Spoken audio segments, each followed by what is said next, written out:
There is an endless supply of plastic that you can use for growing trees. In this video, you'll see how I reuse plastic bottles and cups. These are weeping willow and willow tree cuttings that I've taken about 10 to 15 days ago, and I just put them in water and they started to grow roots. Now this is potting soil that I'm going to pot them with. I make my own potting soil from cow manure, horse manure, and wood chips that people bring me, and I compost it up. And then I put a little vermiculite in with it, and it just does well with some vermiculite and perlite. And I use about a ratio of about 10% vermiculite and perlite for the compost. It breaks apart fairly well and is easy to put into the pot. I like to put it in lightly. I don't like to pack it in hard because those little tiny roots are very delicate. It only takes a couple of minutes to process each one of these little pots and have another little plant growing.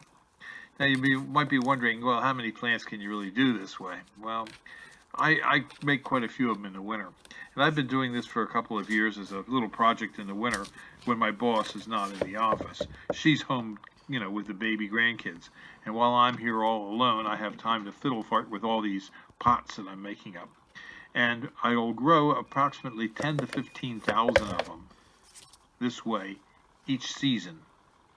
And then what I'll do is I'll sell these to unsuspecting customers and give a bunch of them away to kids so that they can learn how to grow their own little trees. And as you can see, I have quite a few of them started right here. These are willows, weeping willows, and corkscrew willows right here.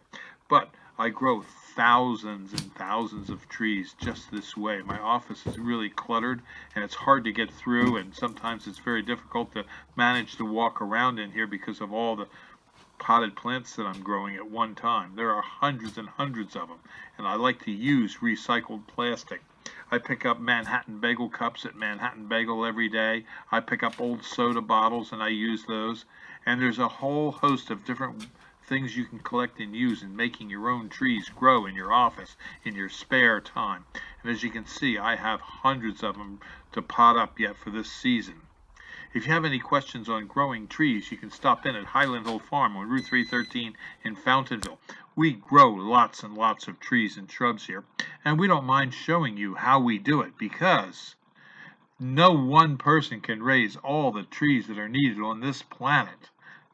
Millions and billions, if not trillions of trees are needed, and 10,000, 15,000 is just a drop in a bucket as to what is really needed to be grown. So if you want to learn how to grow trees, you can stop in here and we'll be glad to give you some pointers on how we do it. We are located on Route 313 in Fountainville, PA, and you can call us at 215-651-8329. This is Bill at Highland Hill Farm. We grow lots and lots of trees. Check us out. We're on YouTube, and we also have our website, highlandhillfarm.com. Thank you.